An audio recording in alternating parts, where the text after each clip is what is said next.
seeking the truth never gets old. Introducing June's Journey, the free-to-play mobile game that will immerse you in a thrilling murder mystery. Join June Parker as she uncovers hidden objects and clues to solve her sister's death in a beautifully illustrated world set in the Roaring '20s. With new chapters added every week, the excitement never ends. Download June's Journey now on your Android or iOS device, or play on PC through Facebook Games. A note to listeners: the following podcast contains content that may not be suitable for all audiences. As we were talking, it just kind of like hit me that these people, a lot of these people, they're walking through this famous prison, and pretty much most of them, if not all of them, they're wanting to see the cells of the 1962 escape, but very few even really kind of know anything about the escape. I mean, all they've ever heard more than likely is probably either from the Clint Eastwood movie or whatever the park rangers have told them. Clearly was an indication that the Monday was going to be the day they were going to leave. And I don't know, to me, waking up that morning, I could just imagine they were probably thinking, okay, what have we not covered?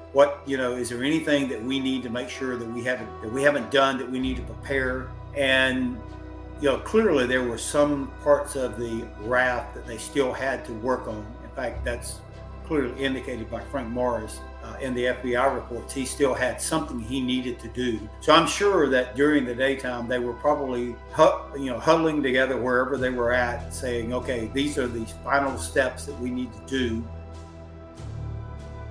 You are listening to Partners in True Crime. We are your hosts, Rob and Cindy Dorfman. Hi, everyone. If you're enjoying the podcast, please leave us a review wherever you listen to your podcasts, even if it's one word. And please subscribe to our website, www.partnersinTrueCrime. Follow us on TikTok, Facebook, and Instagram to check out our weekly promos. We're also now on YouTube at Partners in True Crime. If you subscribe to our website, you'll be getting weekly emails from us and all kinds of promotions and things that we don't advertise on the podcast. We appreciate all the great reviews, so please keep them coming as well. Just go on to Apple Podcasts or Spotify, drop us a review, subscribe, and tell your friends about what we're doing. Also, feel free to take pieces of the podcast, share with others. Our goal is to get the word out to as many people as possible, so thank you. Also, we are currently looking into the case of another young victim in Oklahoma, which seems very suspicious. 8 months ago, on September 4th, Noah Presgrove was 19 years old when he was found dead on a highway near Terrell, Oklahoma. His family is still looking for answers to find out what happened in Noah's horrible death, and we are talking to them. In the coming weeks, we will be launching the What Happened to Noah Presgrove podcast, where we will go through the facts of the case with the family and try to help them find some answers. Check out announcements on Partners in True Crime for further information. The morning of the escape from Alcatraz couldn't have been more perfect for the brothers and Frank Morris. Except for some last-minute preparations, everything was going as planned. A year and a half of planning all came down to this day. We can only imagine what was going through their minds. Even though Clarence and John had escaped from prison before, this was different. This was their greatest challenge to date. Would they be dead in 24 hours? Or was this the beginning of their new life of freedom? This past week, Ken and Mike went back up to Alcatraz to promote their new book on the escape and to reconnect with the infamous prison island that they have been studying for the past few years. Let's dive back into that morning of the escape. All right, so we're back with Ken and Mike, and today we're going to dive into the minute-by-minute, second-by-second day in 1962, that day in June when they all escaped. So we're going to go on that. But before that, both Ken and Mike had an interesting week this past week, and I want you to tell us a little about. They actually went back up to Alcatraz. Mm-hmm. Ken went from Florida. Mike lives in the area, so he didn't have to commute that far. But tell us a little about what you guys experienced and what was it like, and did you learn anything while you're up there? Mike, you want to take it? So yeah, Ken flew in on Wednesday and got to hang out with him for a bit on Wednesday, as he came later in the day. And then on Thursday, the two of us went up to, they went to my work first. There were some people that I work with that are big fans of Alcatraz and the book. So they got a chance to meet Ken and sign the books, got his autograph. So that was fun. Always nice to meet, somebody that you see on TV and hear about and actually get to meet them. Me, I'm just, they see me every day. They don't care. Then later in the day, we went up to San Francisco to the Commonwealth Club and just had an enjoyable time answering questions, talking about the escape. The moderator had read the book ahead of time, so he asked some really good questions, and also invited some family and friends to the event. I'm told there were about 70 people that showed up. And the one disappointment that I had was that we went so long on talking about the escape, which is easy to do, of course, as we know. Mm-hmm. Yeah. We just didn't have a lot of time for questions at the end. And that to me is the most fun, to hear what people are thinking and what they want to know. And, we had a couple questions. And then after, we had book signing for those that brought their books with them. So we got to chat with some people and talk a little bit more. And then we went to dinner after and had more time of discussion and ask questions and just kind of debrief the whole thing. And then on Friday, the next day, Ken and I met a podcaster, competition, who flew out from Florida also, and met us at the pier where you get on the boat that takes you to the island, and spent a few hours there. They'd never been to Alcatraz, and they were very excited to be there, really looking forward to it. And did the tour, walked around. Ken and I answered questions, just talked about different aspects of the escape. And of course, you're standing in front of the cells where John and Clarence were, and just that's ground zero for the whole story, is in those cells. And of course, Frank Morris and Alan West, we looked at their cells as well, just a little bit further down the cell block, and just sat down in the library and just did question and answer, and did the podcast there, and had an enjoyable time, said our goodbyes. And then the next day, Ken flew home.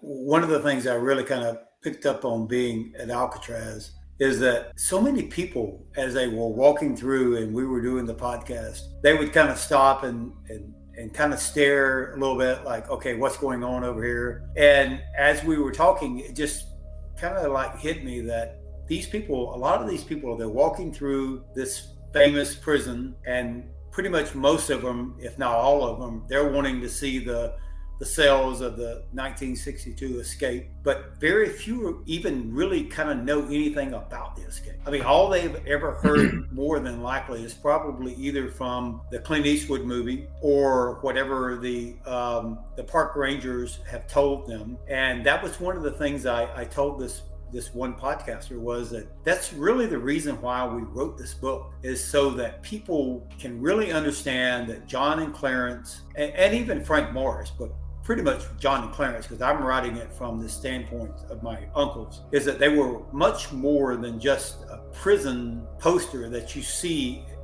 posted, or the movie that you see. That's much more to their life than just that. And the story of how they get to Alcatraz and the people that they meet along the way, the detailed escape that they put together along with Frank Morris, and then where they go to afterwards. It's just totally amazing. And I would pretty much say that 99% of those people that walked through that prison that day had no clue that this was around this story. And so when we do eventually venture into the prison and we go and stand in front of the cells, I'm sitting there talking to one of the podcasters as they're filming, and this individual beside me, this guy, he's like watching me, and he's like, well, how do you know that? How do you know all this? And so I said, well, they're my uncles. And he was like, oh my gosh, are you serious? And so, there he pretty much like stopped whatever he was doing, and he wanted to film me as I'm talking, because like I said, most people probably, the only thing they really know is the Escape from Alcatraz movie, or either what they read out of the park rangers document. And that's all they know. It's true, because people have said to us multiple times, they survived. How did they survive? Right. Like, people have no idea what happened. And they only have like a thumbnail sketch of that whole story, which is why the book is fantastic and so fascinating, and why we wanted to do this podcast, because so many people have no idea about this story. And it is an incredible story. Yeah. And full disclosure, we are developing other things with you that'll get the story out to a wider mass. The podcast is just the beginning of getting this story out, because we really feel like it needs to be told in the proper fashion. So, and I think that's really interesting, because I think that happens a lot with a lot of these historical cases. I mean, not comparing Alcatraz to, I remember when we were living in the DC area, we spent a lot of time going to places, that we hadn't been in a long time as adults. We went down there as kids, and you would see all these historical places and you'd hear the stories, but it just kind of went in through one ear and went out the other. But when you get older and you go to these places, like we went to Mount Vernon, Washington's place, and you start hearing the stories behind these places, and it really kind of humanizes the iconic spots that you go to, because people don't understand it and they don't know it, and it's not, unless you really look for it, or if it's highlighted in a news article or anything like that. And the way people consume information now, it's very short and succinct, and they don't really get into the details. Very people, articles are written to just, that they even tell you how long the article is going to take you to read. It's like, this article will take you 3 minutes to read. And so you're like, oh, I'll read this article. There's no in-depth coverage of anything. And so everyone has just kind of a spoonful of information about anything. So, and it's, because first time I went to Alcatraz, I think it was in 91. I went up there and did the thing.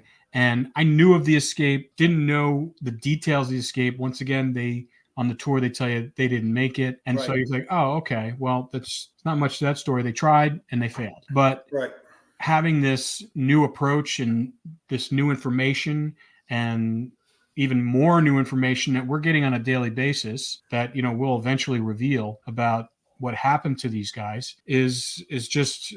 It's just unique. And so I think people are starving for this type of information. When they hear it, they go to these places. Oh, it's on the tour, go. But what's really behind these stories? Right. So I think that's interesting that you had that right then, because it justifies why you wrote the book. And I think it's really important that people understand the nuances of your family, why they're in there. Because, people think, criminals are criminals. I've done so many prison documentaries. We've been inside prisons. We've talked to serial killers. And it's like, it all sounds very scary. But, when you're sitting face to face with these people, they're just human beings. Right. They've done really bad things. Some of them done really bad things. Some people just did things like your uncles, who were doing it just to kind of up their station in life because they came from such a poor background. And they didn't want to have to hoe the fields their whole life. They wanted something different from themselves. They want something better. And they happened into this world of crime, and they went from petty crime to organized crime very quickly. But, they didn't hurt anybody. They robbed a bank with a fake gun. They were trying to make themselves, they didn't seem like they were going to be lifetime criminals. They wanted to make enough money just so they can have their own business and start their own life. And they had their girlfriends who they were hoping that they were going to be their wives. So it's interesting it's been an education for Cindy and I to really see, from your family's perspective, from like boots on the ground, going all the way back, how you're talking about your family and, the lineage and, and where they came from and why they did when they do. I mean, just starting off, coming from 14 kids is just, talk about being behind the 8 ball as far as in life, like where you have, a family like that. I'm sure they barely had just enough food to feed everybody. They had barely enough of everything just to get through the day. So I think it's interesting. And that was very important to me, is that in telling this story, to kind of understand what drove them into this lifestyle, you really need to go back and understand the kind of lifestyle they were living, because, any one of us can put ourselves into that position, thinking that, I don't have a future. I'm gonna wind up, pretty much like my father, who had no really future whatsoever. And, you really see this. And that's one of the reasons why we wanted to write the story the way we did, is that when you understand where they end up at, which is Alcatraz, but you really need to understand what drove them into that lifestyle. And it was really a wanting to get out of this poverty that they were living in. And you're right, as you start understanding someone's life, this scary thing that most people know about, even like with Whitey Bulger, I never knew Whitey Bulger other than what I've read. But as I started writing him and we started corresponding, I really have to kind of scary say that I could actually see me being a friend of his. I mean, if all the other parts of his life wasn't true, I mean, I could probably have been a friend of his. But when you really start looking at some of the people, that there are really people that have other lives outside of this bad lifestyle that you actually read about or people have heard about. Not saying he didn't have a bad life. He did. He was a bad person, but I mean, he also had another side of him that most people probably never even saw. Yeah. Well, I think what's endearing about your uncles is that they did hold up a bank with a rubber gun. Yes, they really didn't want to hurt anybody. So it really changes the perspective on the story when you see where they come from, what their roots are, and the morals that they had within them. Even though they were doing this life of crime, they still didn't want to kill anybody. So to me, that says a lot about their character. And I think people had no idea. Like, I know that information's been out there, but a lot of people don't know that. They just assume they're criminals. They were at Alcatraz. They did something really bad. They tried to escape and they died. That's really what people say to us when they're like, what do you mean they survived? What do you mean they did this? I'm like, it's an incredible story. And the book is fantastic. So you guys did a great job telling that story. Thank you so much. Glad that you got the kudos at Alcatraz and had that experience, because that's like a once in a lifetime experience to have a book that you wrote, all these people coming to talk to you, being interviewed there. It's wonderful. So that's great. I appreciate it. Thank you. Yeah. All right. Well, let's dive in where we left off last time. That day, that morning. Let's talk about what do you think's going through their minds that morning, because they waited till the evening, obviously, until it went dark. They had their everything. So tell us how they had it planned out, and what do you think they went through that day? And then did they know the day before that day was going to be the day? Well, to me personally, and I'll let Mike speak here in a minute, but I agree with Mike that them saying their goodbyes on Saturday and Sundays clearly was an indication that the Monday was going to be the day they were going to leave. And I don't know, to me, waking up that morning, I could just imagine they were probably thinking, okay, what have we not covered? What, is there anything that we need to make sure that we haven't done that we need to prepare? And, clearly there were some parts of the raft that they still had to work on. In fact, that's clearly indicated by Frank Morris in the FBI reports. He still had something he needed to do. So I'm sure that during the daytime, they were probably huddling together wherever they were at, saying, okay, these are the final steps that we need to do. I'm just totally amazed, though, that Alan West, to this point, had not completed the back of his cell yet. Surely in the back of his mind, he had to be thinking, I've got this work that I need to do that hasn't been completed yet. And, I've always said this was a two-man operation, right? So anytime that you're digging, somebody else was watching. So at some point in time, he had to kind of realize, after all three were behind the walls and in the corridor, and he's the only one left, that I'm sure that was pretty a scary thing, because now he has no one to watch for him. Frank Morris can't watch. He's already behind the wall. He's already put his dummy heads in the bed, and he's already put his grate up, and now he's out there all by himself digging. So I'm sure some of this stuff was probably going through their heads that morning, saying, what is it that we need to complete to make sure that when we get to, at the time that we're going to leave, that everything is pretty much in place, because it was a do or die that night. Yeah. You either make it or you don't make it. Well, I'm pretty sure they realized that Alan wasn't going to join them, because they were digging. They knew what they were doing, and They knew. I'm sure they had updates from him.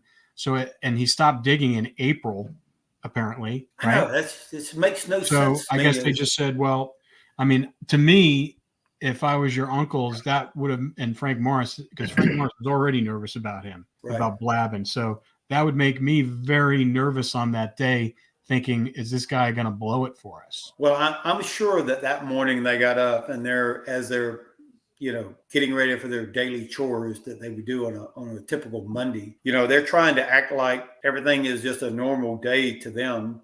And, you even see, like, even I think the last letter that Clarence wrote his mom, I mean, it was pretty much like a regular, typical letter. He didn't let anything out that he was getting ready to escape, because I believe the last letter that the family received from him was like close to the end of April, or it might have even been in May. But they tried to just like live their life as though it was just a regular day. They didn't want to draw any attention to themselves. None of the guards would have ever even thought that this was the day that 3 men were about to escape. But at the same time, they were huddling together. Probably, I can even imagine that they were together going, okay, what's the last things that we need to put together? Because like I said, when you get down to the water, you can't go, oh, I got to go back and get something, or I forgot something, or do we believe this is going to work? It was either this was a do or die situation. It's like Mike said, at any given point in time, they could have been caught. They could have been, a guard could have seen them, and it would have been instant death. So it was like this. I'm sure even though they were very excited about leaving, their adrenaline had to be flowing all day long. Yeah. And I can even imagine how I would have been feeling at that time. I mean, they had luck, because I can't even imagine how they didn't, and no one saw them. I mean, honestly, how did no one see them?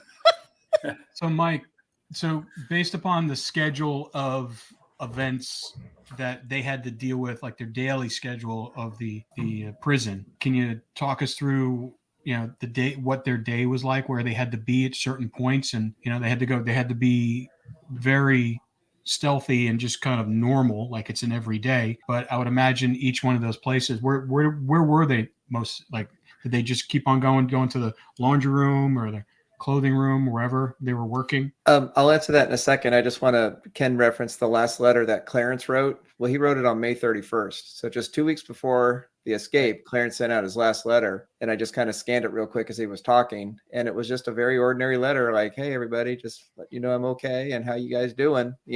Which was very typical for Clarence. The letters were somewhat repetitive that he wrote, just, he was okay and wanted to make sure they were okay. That was kind of the gist of his letters. So, I mean, of course, their schedule was very regimented. Every waking moment was accounted for. They got up at approximately a little before 7. They had to make sure their cells were relatively clean. They were dressed. They had to be clean shaven every day. We talked about the razors that they were given, that, of course, the escapees used as tools for the escape to create the false grills and other cutting needs that they had. But their cells were kept up, shaven, their clothes clean, of course. They would get up a little before 7, line up for breakfast. They would all come out at a certain time by tier and by cell block, go to the dining hall, have their 20-minute breakfast. Then they had to go back to their cell blocks for a head count. And then once that was done, then if you had a job to do, then you went, the inmates went to their various jobs. For Clarence, it was working in the barbershop. For John, he was working in the clothing room, which you've talked about a number of times. Actually, I can't recall Clarence, I think he was working in the shops, I believe. They had the industries building at the end of the prison. They had the old one and the new one, and I believe Frank Morris was working there, I believe. I think I forget exactly what he did, but he had his job. And so they worked there for several hours during the day, and then of course they'd have their lunch at about 11:30, 11:45, around that time. Brought back to the dining hall for their lunch, and then they would go back to work. And then towards the end of the day, it's approximately 5 o'clock. Well, they'd have dinner around 4:45. Then they go back to their cells. And of course, you have head counts all through the day as they're doing. You arrive, you got a head count. You go someplace else, you have a head count. I mean, there are 13 head counts every day. And then they went back to their cells at approximately 5 o'clock. And then from 5 to, or a little after 5 to about 9:30, that was their free time, which we talked about multiple times. Yep. Where they, did their practicing music or read or just sit there, do whatever they want, paint, those kinds of things. Yeah. And one of the things that Ken mentioned was that in the FBI report, they hadn't finished the raft yet, and at approximately 7:30, so sort of the midpoint of their free time, Frank Morris goes to the top of the cell block to finish work on the raft, which was which was really taking a risk because it wasn't lights out yet. He had to put his dummy head, he had to pretend he was asleep, which was unusual that early. And, he climbs to the top, couldn't be heard, or made sure he wasn't heard. Whatever work needed to be done took about 2 hours until he came back down again. So Ken and I were talking about that when he came out last week, that what would cause the brothers, or the escapees, I should say, to go that night when they weren't quite ready yet. That, because we talked about their meticulous planning, their attention to detail, that they were very careful. They've been doing, really doing this in earnest for about the last 6 months, being very careful about not getting caught and having everything ready to go when they weren't actually quite ready to go yet. So that suggests to me that the boat that Cohen had set up for him, that was possibly the last night the boat was going to go out there, and they just couldn't wait anymore to go out. I mean, this is our supposition. But if the boat had been there for another night or two, I don't think they would have gone that night. I think they would have made sure everything was really ready to go. But so he takes a chance when it's still lit. The prison was lit, and he could have been seen or heard working up there, but he wasn't. And then at approximately 9:30, when lights out happens, that's when the plan goes into effect. John gets out of his cell, Clarence gets out of his cell, and then that's when Alan West changes his mind. That's when he decides to go for it, and he doesn't want to be left behind because he knows now it's going to happen. 9:30, it's going to happen, and at that moment he decides to start digging through his cell, and he runs into a problem, and he can't. There's sort of a blockage of some kind, and he can't dig it. And so Morris and Clarence both try to help him from the side of the corridor to break through the hole. According to Alan West in the FBI report, they try to help him with the hole to widen it so he can get out. And of course they're making noise doing that, and they do it for about 10 minutes, and then they decided we just can't do this fast enough, and they go back up to the top promising to return. Well, they never return. Let me ask you one thing, Ken. In your dealings with Whitey Bulger, with going back and forth, did he reveal anything to you about that day and what he knew of that day and what he observed? And did he talk to these guys after, or did he just talk to them the day before when they were all saying their goodbyes? What did he reveal, if anything? The only thing that I can say that I remember him revealing was not so much about what happened on the last day, but he just kept, talking about how that Wes was not really going to begin with. I mean, he really believes that Wes backed out even before that last night. He believes that either John or Clarence, who were friends with Wes, had already warned him about what was going to happen, that, Frank Morris really, I'm not even sure, if Frank Morris was going to do him in, even if it hadn't gone wrong. And maybe Wes really kind of thought that, because when you really kind of look at the details, even like as Mike is explaining about what happened, do you really believe that Wes waited to the last minute to open up his cell? Had never done it before, and up until that point. And I don't know, for some reason, you think about, the alternate clothing that they had.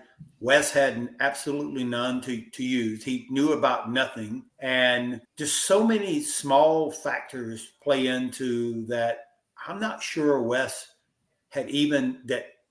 His description as far as what happened when it got down to that last piece is even true, because I'm not even sure he even, he might have gone through the end of the back of his cell, but when you hear how he describes what he did afterwards, it's totally different than what the other three men did. And so even the FBI pick up on it. They pick up on it and go, what are you talking about? You're talking about when you eventually make it through your cell, you put all of your clothes on and you go up to the top and you go out through the vent. Well, that's not what happened with the other three men. So were you not included in the loop? Were you not part of the original plan? And so I don't know. Wes, to me, sounds like bullshit. It sounds like bullshit. It really does. It really sounds like he was trying to elevate his station and use it as like street cred inside the prison, that he was part of the escape, but he was left behind. And that's something that Whitey said, that Wes loved to brag about his part in the escape. And in fact, even when you hear about how that when the guards came around after they discovered the escape, they come by Wes's cell, and he goes, "Oh, hey, you might as well go ahead and pull me in. I was the mastermind. I put together the whole escape." I mean, he even starts bragging at that point that he was part of the not only part of it, but he's the one who set everything up.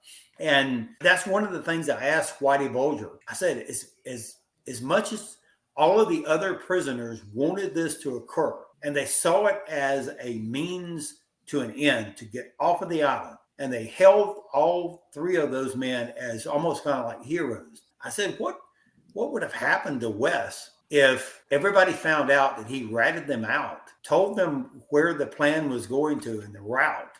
What would happen to him? I mean, Seeking the truth never gets old. Introducing June's Journey, the free-to-play mobile game that will immerse you in a thrilling murder mystery. Join June Parker as she uncovers hidden objects and clues to solve her sister's death in a beautifully illustrated world set in the Roaring '20s. With new chapters added every week, the excitement never ends. Download June's Journey now on your Android or iOS device, or play on PC through Facebook Games. and Whitey said he wouldn't have survived 5 seconds out on the yard. He said, but Wes told them exactly what we told him to tell. There you go, right there. There you go. I mean, pretty much what Wes said happened. Part of it was true, part of it was not true. I've always believed Wes was part of the original plan. He was part of what was being put together. But when the plan changed with Mickey Cohen coming back and then making another raft, I'm pretty sure Wes was totally out of the picture on this. Yeah. Did he get any what kind of punishment did he get because they knew he was involved in some way? I believe standard 2 years was what he got involved, was what he got punished with. Well, that would have been the normal case, but he made a deal that if he told the authorities what he knew about the escape and the plan and where they were headed and, cooperate, that they weren't going to punish him, which he did. Right. So, and it actually worked out for us. And I mean, not just us, but just the world. Because if Wes had actually made it out, had gone, a lot of the information we wouldn't have had, because of course that's in the FBI report, as they interviewed him several times after the escape. Right. Now you have to take it with a grain of salt. Of course he's casting light on himself as the, like Ken said, the leader and the instigator and the planner and so forth. But he's providing a lot of good detail to what they did and how they did it and when they did it that we would never have had. So there would have been a lot more speculation. Yeah. Now to go back to your question about Whitey Bulger, he does reveal a little bit of information about not the day of the escape, but the night of the escape. And I know we're not quite there yet, but he was very fearful for the three to get out. He was in a lot of the inmates who were aware of the escape. Whitey said about half the prison knew that it was going to go that night because, of course, they're saying their goodbyes on the weekend. And we've talked about Robert Scheiblein, who was also aware that night it was going to go down. And he had given John the information about the ties because they needed it for paddling out that evening. And so they were very worried that they were going to get caught. And as we talked about, if getting caught means getting shot. And so he was listening very intently. No one slept that night, kind of thing. You're just listening for every sound, for anything that could happen, and waiting for that moment when it all just fell apart and you're hearing gunshots, kind of a thing. So he was hopeful, but he was worried. Yeah, I think it's interesting that the entire prison was united in their plan and wanted it to happen. I don't think that could happen today. There's so many, because I've done a lot of prison documentaries, and there's so much division inside prison. There's so many groups inside prison, not that there wasn't back then, but it was a small group. It's only 250 inmates. Some of these prisons have 6, 7, 10,000 inmates. And so I think it's really unique that they were all on board with it, and they all kept a lid on the information. And it's ironic that the only person that they were really worried about was the guy that was potentially going to be helping them and escaping with them. Well, and two, you think about Alcatraz, that you're out on this remote island. You had very little visitors that actually made it out to the island. And then you actually had very little representation from anyone that could represent you trying to try your case or, any help from lawyers. In fact, I think there was really only like one lawyer that actually ever came to Alcatraz. And so, especially from the African-American prisoners, they had absolutely no one to help them. And so I believe they saw this as a way of everybody pretty much, I'm not sure how many people knew that the prison was on the verges of being shut down to begin with, but I think they saw this as a way of, okay, if we can shut this prison down and they transfer us into other prisons and population, they're going to have access to items that they didn't have access to on Alcatraz, like having access to lawyers and other, having visitations and stuff. So to me, it was like, it's like Whitey said, it wasn't just those three escaping. Every single person in Alcatraz that night escaped with them, because it was a way of them getting off of that island and being able, even though they might be going to other prisons, they were going to have some access to people that they didn't have access to on Alcatraz. So it was a win situation for everybody. Yeah. That makes sense, because there's no other motive for them to keep their mouths shut, right? So obviously they had to get something out of it. It was almost like they were going with them, metaphorically. Obviously they were escaping to another prison, but then they'd be able to see family or have people come visit them. They weren't so isolated. I can't imagine. I've been to Alcatraz. It's horrifying. It's like, it's like so scary. I mean, there's nothing there. So it seems to be, that's why they kept their mouths shut, because it would benefit everybody. Well, when we were out there this couple of days ago, one of the things that really struck me was, when you were out there in the prison yard, the yard where they would have access to for free time, I mean, you had a beautiful view of the bay. I mean, you could sit there and you could look at, the Golden Gate Bridge. You could see downtown San Francisco, the just beautiful views that most prisoners in most other prisons don't have. And then you had access to great meals. You could eat as much as you want. You were in your own cell. You didn't have to share it with some other person that might have been a rapist or something. So in one sense, Alcatraz was a great place. But on the other sense, on the other side of this coin, it was an isolated place. Probably the majority of the prisoners didn't have the ability for family to come see them, because it was a hard place to get to. And then any representation from someone that would have represented you and trying your case just didn't exist. And so, even though it was a great place on one sense, it was a horrible place on the other. Yeah. All right, let's get back to that night, 7:30. Mike, take us through it. So 7:30, what happens? So Morris goes to the top of the cell block to finish working on the raft. The other inmates were collecting their things, getting ready to go. As Ken had pointed out in the photographs that the FBI had taken the very next day, because when they discovered the escape, the only people that had really touched anything were the guards, because they were trying to get the three inmates out of their cells for breakfast, and of course they were not cooperating as they sort of saw it at first. And then when they realized what had happened, of course they shut the whole prison down, and then the FBI is immediately called. They come in very quickly and take over the investigation, and they don't touch anything, and they start taking photographs of, as Ken has pointed out, this is a crime scene. They're taking pictures of the crime scene of all around the prison, on the roof, in the cell block, in the corridor, etc. And in the photographs, which we've talked about multiple times, you can see their clothes hanging on the wall, their pants, their shirts, their coats, their jackets. Why were those things left behind? Because Whitey had told them about creating the sort of their improvised wetsuits for the water. So their clothes were left behind. And Morris is on top of the cell block finishing the raft, collecting all their things. The prisoners are waiting for lights out. And then of course they tried to help, at least according to West, they tried to help him get out of the back of his cell unsuccessfully for a few minutes. It doesn't work. So at 9:30, or actually approximately 9:37, according to West, when they decide, well, we'll come back and we'll get everything set up on top and we'll come back for you and then help you get out. So keep digging, kind of thing. Well, they never do.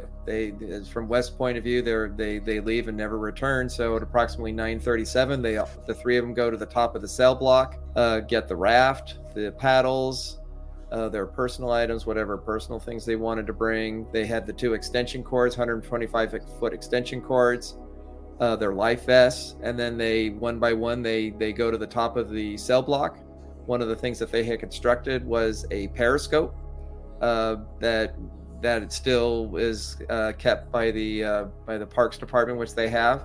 Is that the thing that it looks like a stick and it has like a a mirror attached to it? Yeah, it's a long stick. It's probably approximately this long, and kind of looks like a very long square straw kind of a shape. And they pushed the last thing they did in their preparation was they could get up to the top of the cell block or the roof of the cell block, but they had never taken off there was like a heavy steel lid that was kept on the vent. They never removed that until that night, and they push it off the top and it lands on the roof with a thud. And if you've ever been to Alcatraz, there's like a million seagulls out there. They live on the island. They're always flying around the island. Well, there are a whole bunch of them on the roof, and the noise startles the seagulls, and they start cawing and flapping and taking off and making a whole bunch of noise. And both Whitey and Scheiblein talk about that thud on the roof. And for Scheiblein, he's fearing that they just got caught. That's the noise of them meeting the guards on the roof, and they've just been caught. For Whitey, he doesn't think they're caught, but they made a mistake, that they made this big noise unintentionally. So he starts banging on his cell. We've talked about how they would take their beds and bang them on the floor, and he takes something and he starts banging on the cells, and then a lot of the other inmates follow his lead, and they start making noise in the cell as well. And there's a guard that Whitey talked about a number of times. His name is Charles Herman, that he knew kind of well. And the inmates used to call him Herman the German. That was their little pet name for him. And he happened to be on duty that night. And he, as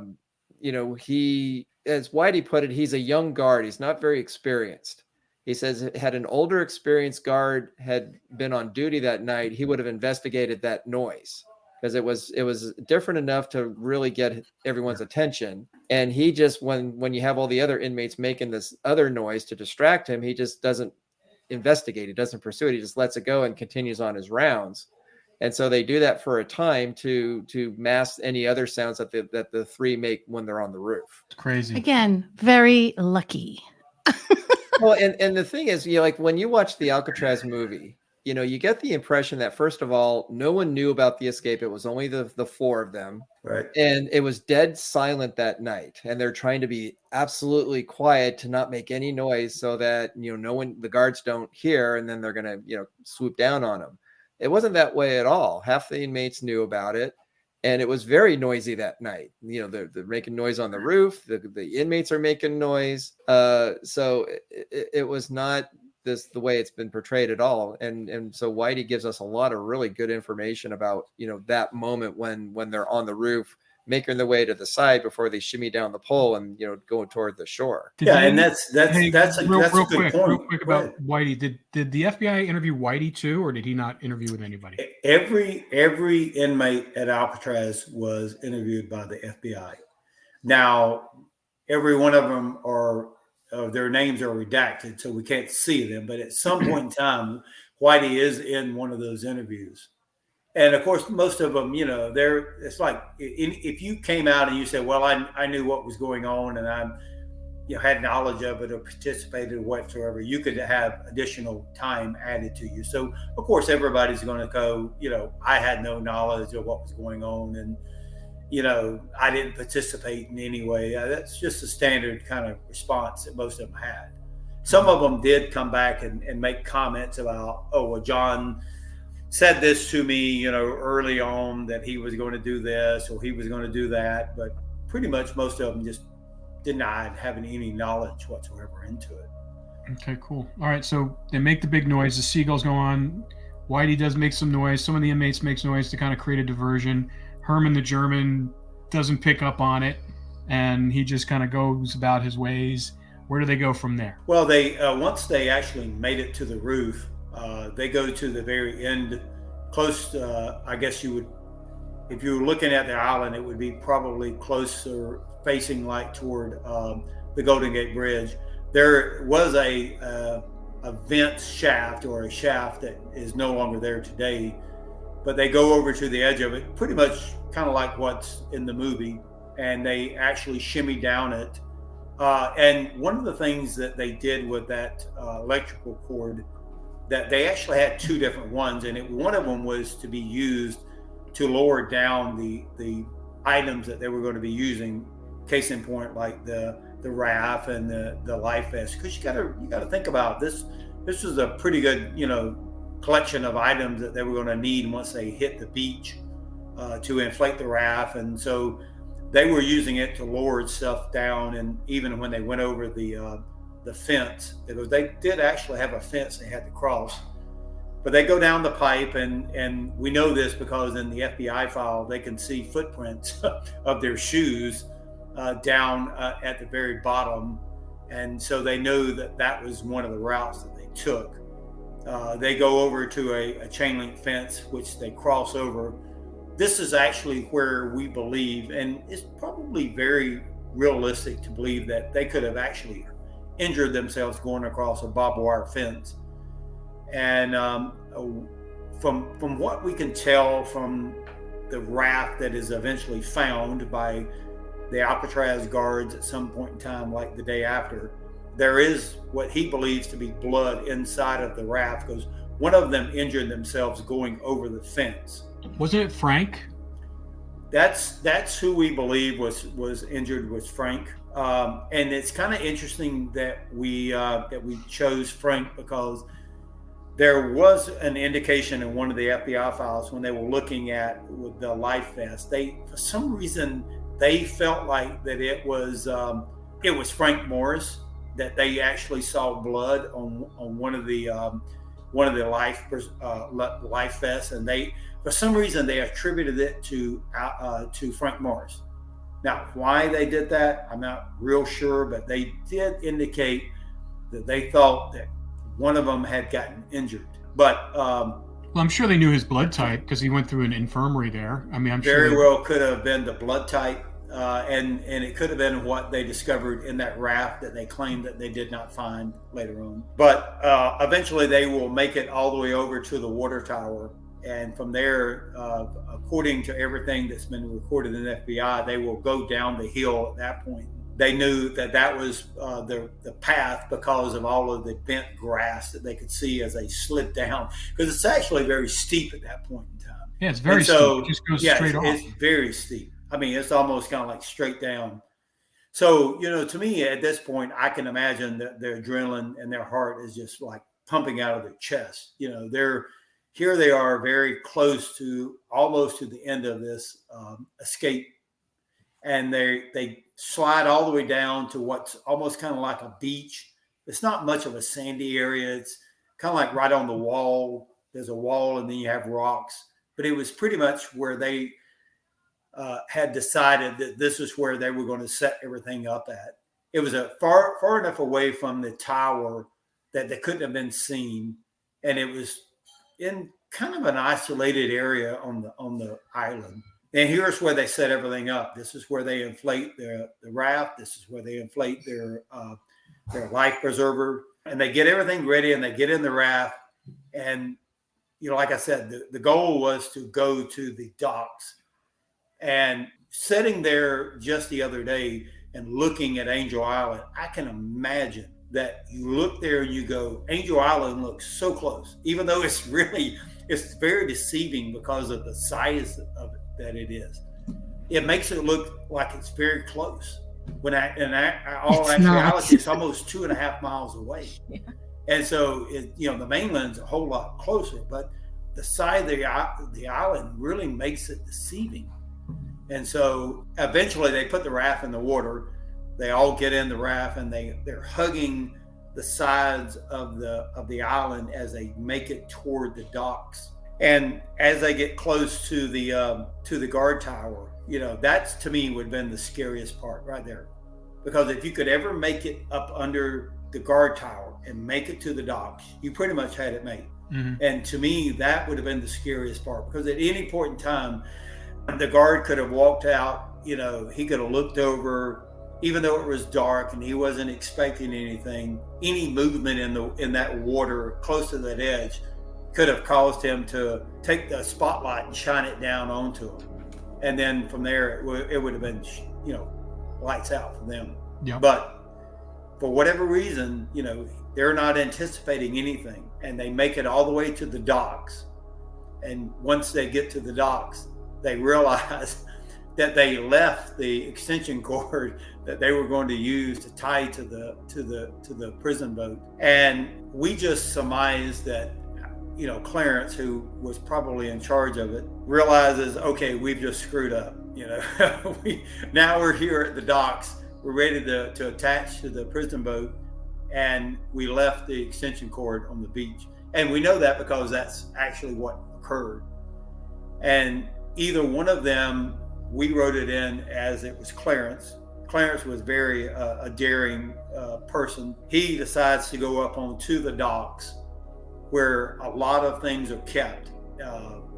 This is where all the pretty much work, anything that's going to go along is going to be up on the docks. And he finds another extension cord, which I believe it was 100 or 125 foot. And that's what they actually used to tie to the prison boat. We know this because it's recorded into the FBI files that there was an extension cord missing on the docks. And so that was that's how they determined or decided, okay, we've now got a replacement for what we left behind. John or Clarence is the one who ties it on to the prison boat. And from there, it's pretty much, what comes next. Was it on the back of the prison boat? This prison boat was how big was it? It was like a 30, 40 foot boat? Yeah. So, back then, those prison boats, they had what we'd call a rudder. So you didn't really have it wasn't kind of like an outboard motor on a it was inboard, small John boat. So you had an inboard motor. So you had a rudder that was in front of the propeller. And that rudder is what they tied onto. In fact, even John tells this to Fred Breezy years later when he's meeting him in Brazil, that they took that extension cord and they wrapped it around the rudder, and they held two ends of it, ran it through the eye of that raft that they had created, and they pretty much kind of set up under the dock until whoever the prison or the guard was who came out and started the prison boat up. And just like clockwork, he's on his way over to the docks on the mainland, and they pretty much just they're up under that dock and they're holding on to this extension cord that's wrapped around the rudder. And whenever the prison boat takes off, it's almost kind of like what they did as kids.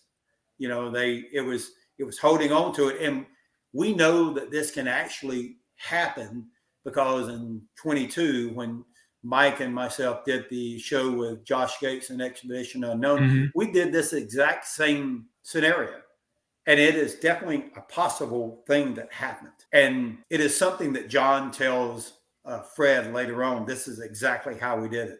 Wow. So do you think they use, I would imagine they use the whole extension cord, the whole 120 feet, just to keep themselves? Yeah, there is a way to tie on and loop through that. When you release it, it will actually drop down. So, an extension cord is not going to be like a regular piece of rope that's going to tighten real tight around that rudder. And as soon as you let go of it, it's going to release. And so, like I said, all they had to do was just go around the very edge of the island. They didn't have to go that far. The current was going to take them the rest of the way. And that's mm-hmm. something Whitey said he talked to them about.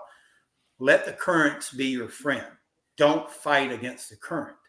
Use the currents to your advantage. And as soon as you round that curve, just like what happened this past Sunday, 2,000 swimmers from the Escape from Alcatraz triathlon, that's why they go into the water. They put them in that water for a reason. It's because that's the best possibility from that side of the island to make it to the mainland. Otherwise, if they dropped them off on the other side of the island, they would never have made it to the mainland before they're getting swept out up under the Golden Gate Bridge. There's a reason why they do it today just like that. Yeah. And John and Clarence knew that from Whitey Bulger. Go in at this point, and use that currents to your advantage. And you've got a boat waiting out there halfway in between Alcatraz and the marina. And so as soon as they let go of that rope around that prison boat, the currents pretty much did the rest of it. How long do you think that they had to hold on to the tow for the boat? About how long, distance-wise? So if I had to, as soon as the prison boat left, I'd probably say maybe 10 minutes. That's what I was 10 thinking minutes about, at the 10 most. minutes. Because it Yeah, comes because- around the south side of the island. And, Yeah. Robert Scheiblein, like I said, had given them the tides for that day. So they knew which way, at what time the tides were going in what direction. And at that point, they were starting to go out toward the Golden Gate Bridge. The tide was going out. So if you let go of the boat as you just appear from the backside of the island, and now you see San Francisco, you go a little bit further out from there, you let go. Well, as you're paddling toward the boat, which is flashing its lights at this point, you're paddling there very easily because the tides are working with you. They're pushing you. So it's the an boat, easy the row. boat was in the vicinity of the Golden Gate Bridge. So if you have, It wasn't that far. It was Yeah. much closer Yeah. to the island. It was in between the island and the marina. And what's ironic is that more than likely whoever was driving the prison boat probably saw that boat off to his right. It would have been on his right side. And he probably saw that boat and probably never even thought anything about it. He's driving the prison boat over to the docks at the I think it's called Mason. I think it's the Mason Armory. It's like 3 docks where the prison boats used to go to. But as soon as he rounds that corner, as like Mike said, he's looking at San Francisco, and so are the people. So are the trio behind the boat. And as soon as they let go, that prison boat, it doesn't take long for that prison boat to make the distance between them and so it's out of sight before too long. And like Mike said, the currents starting to flow, or is already in the process of flowing toward the Golden Gate. I'm not even sure they even had the paddle. All they had to have is someone in the back, which we know someone was back there and was using one of the paddles as like a rudder. And you're just directing that prison boat or that raft to the boat that's flashing. You can see the boat flashing, according to Chechi, the boat was flashing its lights every once in a while. So you see this boat out in the water and all you're doing is just directing your raft toward that light. And then, according to Chechi, yet at some point in time, a floodlight comes on the boat. And so I'm assuming that as soon as they got close to the boat, they're either making contact with the boat, and the boat, has a spotlight that comes across the water. According to Chechi, he said as he's watching this, he's going, the boat's flashing its lights occasionally. And then all of a sudden a floodlight comes on, like someone's holding a floodlight, and it shines across the water out toward Alcatraz. It only stays on for just a few minutes, and then it goes off. And then I can imagine that's when they're boarding the boat, because he said not too long after that, all of a sudden the boat starts up. All the lights on the boat automatically start working, like, okay, did they fix it? And then it starts, putting its way out toward the Golden Gate. So all of this is pretty much and falls like right in line just what John said happened. And Fred Breezy said that it happened this way. Fred Breezy doesn't have access to the FBI reports when he's telling the family this in 1992. How the heck does he know about this boat? I mean, why in the world would he have said, oh, John said they used the prison boat as a means to get to this other boat? It's like, okay, how did you even know that was even a possibility? No one had even read the FBI files in 1992. It had never even been released to the public yet. So how the heck did he know this? Unless John was the one telling him, and also he was part of the whole escape to begin with. Yeah. So, Mike, you have anything to add? Just a small little point about when they forgot they had left behind the extension cord. To go on the pier, if you've ever been on the pier, it's a very wide area. And the guards, there's a big building at the end of the pier. That's where the guards used to stay at night. And then there were guards that would, there was the guard tower that was right there looking down, keeping an eye on things. So there's light on so you can see in the pier area. And Clarence, who was probably the one that was looking for, he was taking a huge risk to look for that extension cord, because the whole plan rested on the extension cord. If they didn't have that, they didn't have a plan. And then I'm sure for a moment they probably talked about, should we go back or should we just try to find another extension cord? What are we going to do? Because the boat's going to be leaving soon. They didn't know how much time they had before it was going to take, because the boats left at certain times. They kept a schedule, so they knew at approximately 11:15 that boat was leaving. And to go on that pier was an enormous risk that they took, because again, fear of getting caught, fear of getting shot. The whole plan would have just fallen apart at that point. And yet, out of desperation, they decided not to go back, but to go forward. And fortunately for them, there was an extension cord that they found, and the plan kept going. I mean, what are the odds that a 125-foot extension cord is going to be laying around there for them to grab and take back? I'm sure that was just miraculous. Well, they were good at scavenging things. Right. And, to me, this whole thing was fate. This was meant to happen. Absolutely. There's so many times they could have been caught during the planning of it in their cells. People could have turned them in, the mishaps that they had along the way, all the way down to the point, like Mike said, they get down to the docks, oh my gosh, someone forgot something. And just the ability for them to adapt, make changes on the fly, still keep with the schedule. That boat was leaving at 11:15, period, whether or not they were ready or not. And all of it worked out the way that it did. It was fate. They were meant to get off that island. Absolutely. And I don't think it would have happened if it was just three separate individuals. I think the fact that Clarence and John were connected at the hip, they were so in sync, they knew exactly, they could rely on each other no matter what. Because I think if you had three people, say it was like John, Frank Morris, and West, I don't think it would have happened. I think the fact that those two were so bonded together as brothers in arms, and have been through so much together, I don't think it would have happened. I agree. It was meant to be the three that went, and they went down in history as one of the greatest prison escapes of all times. Yeah. I mean, well, great. Movies are made about it. Exactly. Yeah, exactly. All right. So then I guess next time we'll kind of take it from there, because there's still a lot to this story. And we're actually, just to kind of give you a little tease, we're finding out more and more as we're doing this, because we're doing some more research, and hopefully we can reveal that soon. But stay tuned, Frank Morris. I still want to get into him too, because I want to find out what eventually happened to him, but we'll get that to another day. But thanks, Ken and Mike. Okay. Appreciate it. Until next time. Please visit our website where you can subscribe to the podcast, find show notes, and check out extra content from all of our podcasts. All rights reserved. This has been a production of 722 Media Content.